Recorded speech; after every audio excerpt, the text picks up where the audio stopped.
As a student of adversity, I've been struck over the years by how some people with major challenges seem to draw strength from them. And I've heard the popular wisdom that that has to do with finding meaning. And for a long time, I thought the meaning was out there, some great truth waiting to be found. But over time, I've come to feel that the truth is irrelevant. We call it finding meaning, but we might better call it forging meaning. My last book was about how families manage to deal with various kinds of challenging or unusual offspring. And one of the mothers I interviewed, who had 2 children with multiple severe disabilities, said to me, "People always give us these little sayings like, 'God doesn't give you any more than you can handle.' But children like ours are not preordained as a gift. They're a gift because that's what we have chosen." We make those choices all our lives. When I was in 2nd grade, Bobby Finkel had a birthday party and invited everyone in our class but me. My mother assumed there'd been some sort of error, and she called Mrs. Finkel, who said that Bobby didn't like me and didn't want me at his party. And that day, my mom took me to the zoo and out for a hot fudge sundae. When I was in 7th grade, one of the kids on my school bus nicknamed me Percy as a shorthand for my demeanor. And sometimes he and his cohort would chant that provocation the entire school bus ride, 45 minutes up, 45 minutes back. Percy, Percy, Percy, Percy. When I was in 8th grade, our science teacher told us that all male homosexuals develop fecal incontinence because of the trauma to their anal sphincter. And I graduated high school without ever going to the cafeteria, where I would have sat with the girls and been laughed at for doing so, or sat with the boys and been laughed at for being a boy who should be sitting with the girls. I survived that childhood through a mix of avoidance and endurance. What I didn't know then, and do know now, is that avoidance and endurance can be the entryway to forging meaning. After you've forged meaning, you need to incorporate that meaning into a new identity. You need to take the traumas and make them part of who you've come to be, and you need to fold the worst events of your life into a narrative of triumph, evincing a better self in response to things that hurt. One of the other mothers I interviewed when I was working on my book had been raped as an adolescent and had a child following that rape, which had thrown away her career plans and damaged all of her emotional relationships. But when I met her, she was 50, and I said to her, "Do you often think about the man who raped you?" And she said, "I used to think about him with anger, but now only with pity." And I thought she meant pity because he was so unevolved as to have done this terrible thing. And I said, "Pity?" And she said, "Yes, because he has a beautiful daughter and 2 beautiful grandchildren, and he doesn't know that, and I do. So as it turns out, I'm the lucky one." Some of our struggles are things we're born to: our gender, our sexuality, our race, our disability. And some are things that happen to us: being a political prisoner, being a rape victim, being a Katrina survivor. Identity involves entering a community to draw strength from that community and to give strength there too. It involves substituting "and" for "but," not "I am here, but I have cancer," but rather "I have cancer and I am here." When we're ashamed, we can't tell our stories, and stories are the foundation of identity. Forge meaning, build identity. Forge meaning and build identity. That became my mantra. Forging meaning is about changing yourself. Building identity is about changing the world. All of us with stigmatized identities face this question daily: how much to accommodate society by constraining ourselves, and how much to break the limits of what constitutes a valid life? Forging meaning and building identity does not make what was wrong right. It only makes what was wrong precious. In January of this year, I went to Myanmar to interview political prisoners, and I was surprised to find them less bitter than I'd anticipated. Most of them had knowingly committed the offenses that landed them in prison, and they had walked in with their heads held high, and they walked out with their heads still held high, many years later. Dr. Mathi Da, a leading human rights activist who had nearly died in prison and had spent many years in solitary confinement, told me she was grateful to her jailers for the time she had had to think, for the wisdom she had gained, for the chance to hone her meditation skills. She had sought meaning and made her travail into a crucial identity. But if the people I met were less bitter than I'd anticipated about being in prison, they were also less thrilled than I'd expected about the reform process going on in their country. Mathi Da said, "We Burmese are noted for our tremendous grace under pressure, but we also have grievance under glamour," she said, "and the fact that there have been these shifts and changes doesn't erase the continuing problems in our society that we learned to see so well while we were in prison." And I understood her to be saying that concessions confer only a little humanity where full humanity is due, that crumbs are not the same as a place at the table, which is to say, you can forge meaning and build identity and still be mad as hell. I've never been raped, and I've never been in anything remotely approaching a Burmese prison. But as a gay American, I've experienced prejudice and even hatred, and I've forged meaning, and I've built identity, which is a move I learned from people who had experienced far worse privation than I've ever known. In my own adolescence, I went to extreme lengths to try to be straight. I enrolled myself in something called sexual surrogacy therapy, in which people I was encouraged to call doctors prescribed what I was encouraged to call exercises with women I was encouraged to call surrogates, who were not exactly prostitutes, but who were also not exactly anything else. My particular favorite was a blonde woman from the Deep South who eventually admitted to me that she was really a necrophiliac and had taken this job after she got in trouble down at the morgue.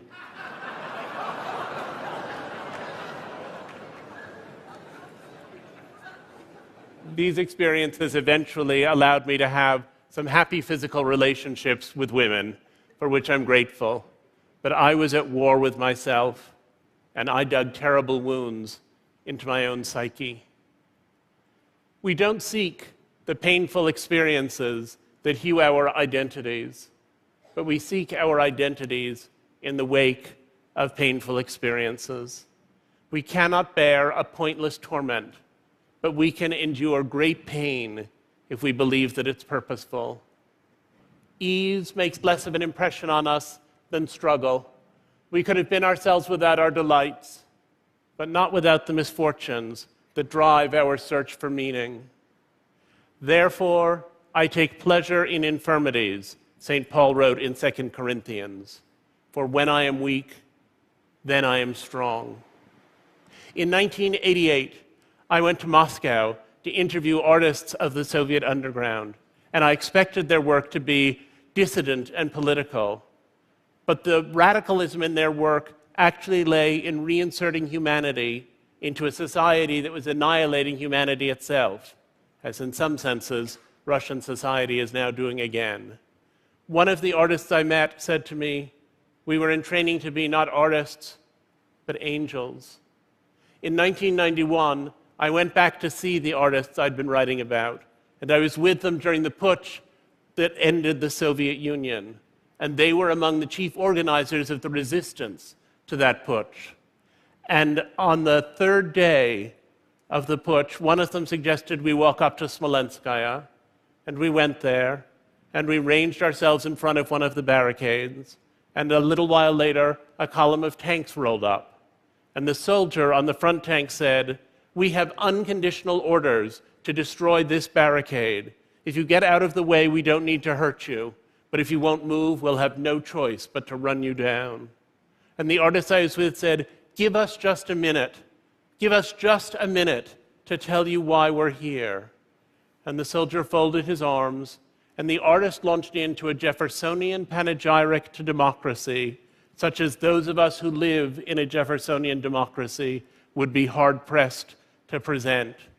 And they went on, and the soldier watched, and then he sat there for a full minute after they were finished, and looked at us so bedraggled in the rain, and said, "What you have said is true, and we must bow to the will of the people. If you'll clear enough space for us to turn around, we'll go back the way we came." And that's what they did.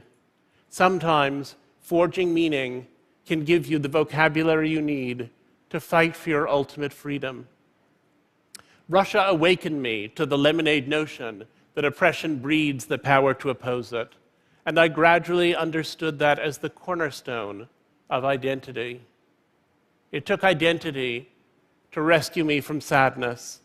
The gay rights movement posits a world in which my aberrances are a victory.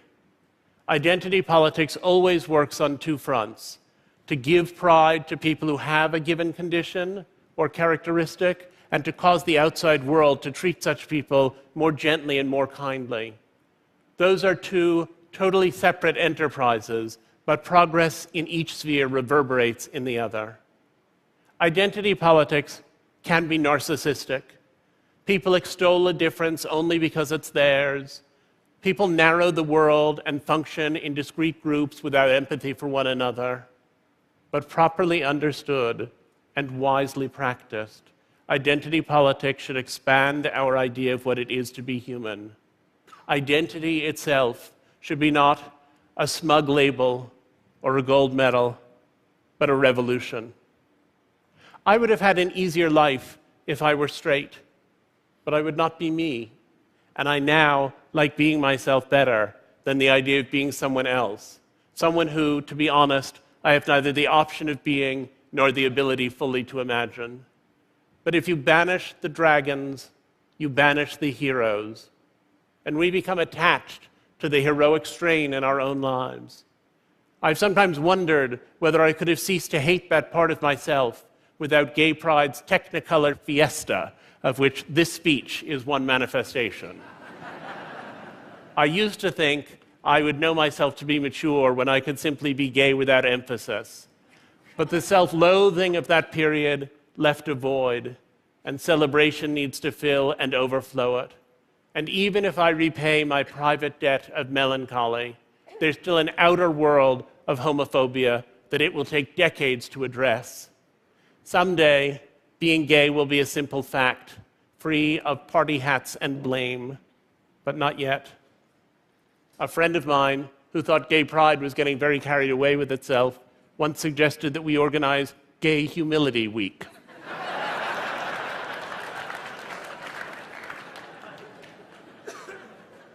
It's a great idea, but its time has not yet come.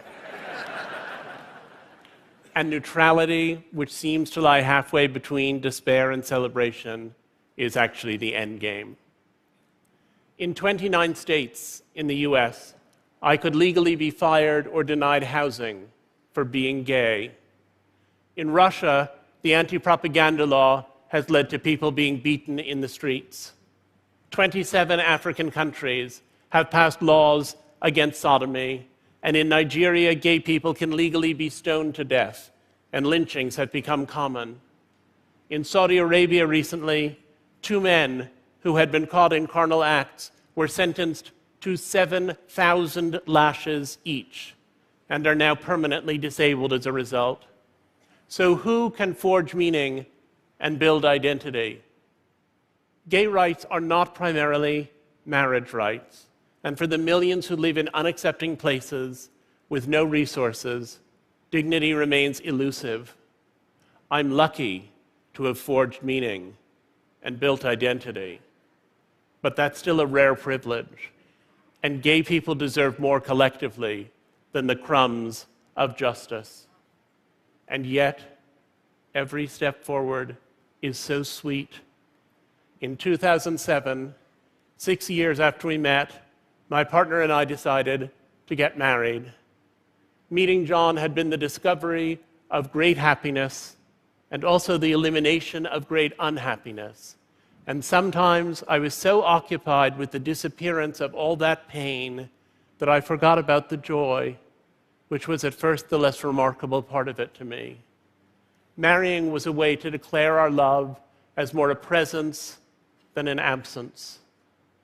Marriage soon led us to children, and that meant new meanings and new identities, ours and theirs. I want my children to be happy, and I love them most achingly when they are sad. As a gay father, I can teach them to own what is wrong in their lives. But I believe that if I succeed in sheltering them from adversity, I will have failed as a parent. A Buddhist scholar I know once explained to me that Westerners mistakenly think that nirvana is what arrives when all your woe is behind you and you have only bliss to look forward to. But he said that would not be nirvana, because your bliss in the present would always be shadowed by the joy from the past. Nirvana, he said, is what you arrive at when you have only bliss to look forward to and find in what looked like sorrows the seedlings of your joy. And I sometimes wonder whether I could have found such fulfillment in marriage and children if they'd come more readily, if I'd been straight in my youth or were young now, in either of which cases this might be easier. Perhaps I could. Perhaps all the complex imagining I've done could have been applied to other topics. But if seeking meaning matters more than finding meaning, the question is not whether I'd be happier for having been bullied, but whether assigning meaning to those experiences has made me a better father. I tend to find the ecstasy hidden in ordinary joys because I did not expect those joys to be ordinary to me. I know many heterosexuals who have equally happy marriages and families, but gay marriage is so breathtakingly fresh, and gay families so exhilaratingly new, and I found meaning in that surprise. In October, it was my 50th birthday, and my family organized a party for me. And in the middle of it, my son said to my husband that he wanted to make a speech. And John said, "George, you can't make a speech. You're 4. Only Grandpa and Uncle David and I are going to make speeches tonight." But George insisted and insisted. And finally, John took him up to the microphone. And George said very loudly, "Ladies and gentlemen, may I have your attention, please?" And everyone turned around, startled. And George said, "I'm glad it's Daddy's birthday. I'm glad we all get cake. And Daddy, if you were little, I'd be your friend." And I thought, thank you, I thought that I was indebted even to Bobby Finkel, because all those earlier experiences were what had propelled me to this moment. And I was finally unconditionally grateful for a life I'd once have done anything to change. The gay activist Harvey Milk was once asked by a younger gay man what he could do to help the movement. And Harvey Milk said, "Go out and tell someone." There's always somebody who wants to confiscate our humanity, and there are always stories that restore it. If we live out loud, we can trounce the hatred and expand everyone's lives. Forge meaning, build identity. Forge meaning, build identity, and then invite the world to share your joy. Thank you. Thank you. Thank you. Thank you.